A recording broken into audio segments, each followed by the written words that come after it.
Hello again. This video is for all those who've been told they weren't normal, who haven't felt accepted as they truly are. When I was a child, I was told over and over again that I was strange and unusual, and that I had better learn how to fit in. Well, that is not the world that we want to live in. So, if you've ever been rejected by churches, loved ones, or family, I want you to know that it is okay to be an anomaly. I burn this candle so that you may stay true, and to let you know that witchcraft welcomes you. Blessed be. Bad things happen, and you can't do anything about it, right? Right. Wrong! When the world turns its back on you, you turn your back on the world. When life gets you down, you know what you gotta do? I don't know what you gotta do. Just keep swimming. Just keep swimming. Birthmarks and their meanings. Birthmarks have a huge significance of who you are today and who you are going to be in the future. If you have a birthmark on the right of your forehead, it means that you're very intelligent, that you strive in academics and skills. If you have it on the left, it means that you're very creative and extravagant. If you have a birthmark on your arm, for men it means that you're very house oriented, that you love to take care of kids. And if you're a woman, it means that you're more career oriented and more than domestic. If you have birthmarks on the back of your neck, it means that you will be successful in life, but you'll be hurting your loved ones in the end. If you have birthmarks near your mouth, it means that you're very talkative and that you will be very wealthy and successful in life, but you are a bit sensitive. If you have birthmarks on your thighs, it means that you're a very lucky person, you stay happy in your life, and you're very wealthy. Like for part 2. And she may not want to play. Yeah, it's true. Sometimes they want to, sometimes they don't. But see how quickly it's coming back.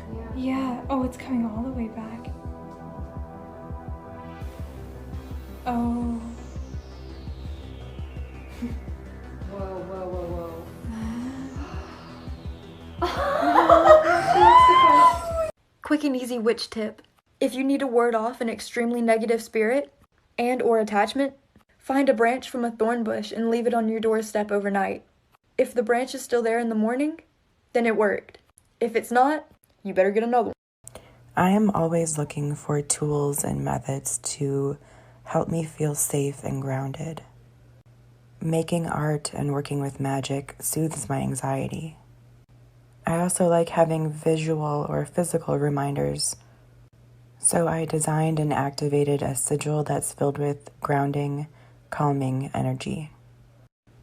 I made it small enough to carry with me on a pendant, and I used plant pigments and watercolors to help better establish that link to nature. I add the little sigil painting to a blank pendant. Then I apply a glass cabochon over top to magnify the design. As I worked on this, it occurred to me that maybe some of you might find this helpful as well.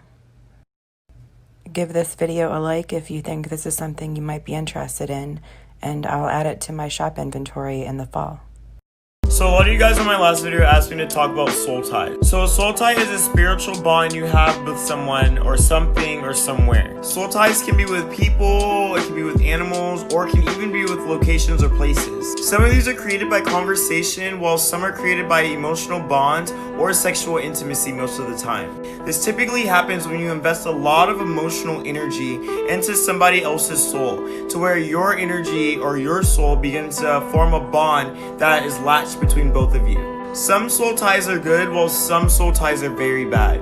Some good examples of good soul ties are relationships that you have with your friend, or the relationship between mother and child, or the relationship of just being in a marriage. So husband and wife, or wife and wife, or husband and husband. But bad soul ties are soul ties that limit you from progressing as an individual and that lower your vibration. So toxic relationships, abusive relationships, and energy vampires. 10 signs you're friends with an energy vampire. Energy vampires are people who drain you of your emotional energy. Every time you hang out with them, you leave feeling drained and exhausted and maybe even annoyed. Here are all the signs for one. 1. They're always involved in some sort of drama. 2. They constantly one-up you. 3. You feel anxious or nervous when you're with them. 4. They downplay your problems and exaggerate their own. 5. They never take responsibility for their mistakes. 6. They take advantage of your niceness. 7. They guilt trip you all the time. 8. They are always criticizing and judging. 9. They're codependent. 10. You avoid their phone calls and hanging out with them. 5 top tips for empaths. This comes from the Empath Survival Guide by Dr. Judith Orloff. 1. Start your day off with gratitude. By focusing your mind this way, this helps to raise your vibrational frequency rather than going into all the worry about the things you have to do. This can look like writing down grateful affirmations. 2. Do the 3-minute heart meditation multiple times a day. This will get you back focused on your heart energy rather than fear. 3. Practice mindful breathing, exhaling out stress and inhaling clarity and power. 4. Strengthen your intuition. Get good at listening to the whispers of your inner self and be really mindful of who you surround yourself with. Do people make you feel positive and uplifted, or do your friends feel like energy vampires? You need to be really mindful of who you spend your time with. 5. Practice self-love. I know having these sensitivities can be really challenging, and boundaries can really help. My loneliness is killing me, and I must confess that I still believe. How to make a happiness spell jar. Cleanse the bottle with a flower-scented incense. Add salt for protection. Add eggshells for protection. Add sugar to sweeten. Add rosemary. Add flower petals of any kind. I chose rose. Add clover. Finally, write your intentions out on a bay leaf. Seal the jar with white or yellow candle wax.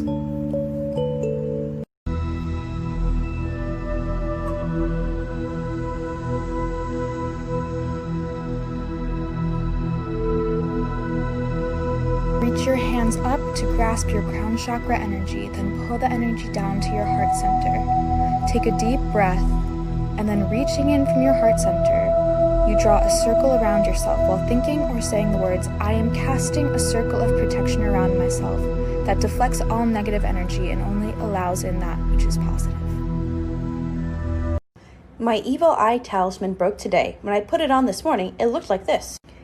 Yep, had Scott and I and everything. But as you can see, it's been blinded. This is witchcraft at work. The legend goes when your talisman breaks, it protected you from the evil eye, and it's time to get a new one. Are you wondering who your true mate is? Are you looking for a spell to tell you the truth, tell you the answer? Is he the one? Will the one come? What does their name start with? Then this is the spell for you. Evoking the elements on a budget. On my altar, you'll see I have representatives of earth, air, fire, and water, but you don't need all this fancy schmancy stuff. I'm going to teach you how to evoke the elements with nothing but a piece of notebook paper and some markers. Use a compass to find north. Then I start by drawing the earth symbol in green and imagine the smell of a fresh cut lawn. In the east, I use yellow to draw air and imagine the wind in my hair. In the south, I use red for fire and imagine warmth. In the west, I use blue for water, and I imagine the sound of the ocean. Congratulations, you've just evoked the elements for spell work. And when you're done, don't forget to recycle. Be kind to Mother Earth. Okay guys, so today, as you can see, I've made a love potion. Now, I get kind of a lot of questions about love magic. Like, how effective is it, and does it really work? The answer is yes, of course it works. How do you think I got my man? By showing off my titties on the internet? Well, I did, but this is how I've made sure that he's going to be busting nuts on my face and no one else's for the rest of his life. Now, all you're going to need for this is some water, some glitter, a couple of heart-themed decorations, like I used some beads, and then about half a cup to a cup of his dick juice. Then add all those ingredients into a jar or a little jug like I used and mix it up really well. You want all these ingredients super integrated. Then seal the jar, and you need to seal it really tight. You do not want it to leak like your pussy when he chokes you. Then you are all set. Just give it a little shake whenever you need some love. So I summoned a storm accidentally while working on my energy skills today. As you can see, there was no wind before. It was actually sunny the whole day. Not even 3.5 minutes after I started, the wind began to go crazy. This isn't the first odd experience I've had with weather. I did not intend for this next part to happen, but it did, so I went with it. I felt energy surging down my spine. I was feeling what hand movements made the wind pick up and what did not. I was laughing in my mind like, how the hell is this happening? I decided to get up and grab myself to guide while still playing with the wind. We have abilities that are untapped, things we don't know about until they surface. People can call me crazy all they want. I want to teach you that we can do unexplainable things. This is the sky after. Bless. We have no limits. Go to nature, find what is hidden. It is there, whatever you're looking for. Hello again. This is Down the Witch's Way. I've had a number of requests from some people who were wondering how to undo a spell. This sort of thing works best when the moon is getting smaller. All you have to do is gather the materials for the original spell and take them apart and repeat after me. What was once opened has now been broken. What was once begun is now undone. I put an end to this spell, and all is well.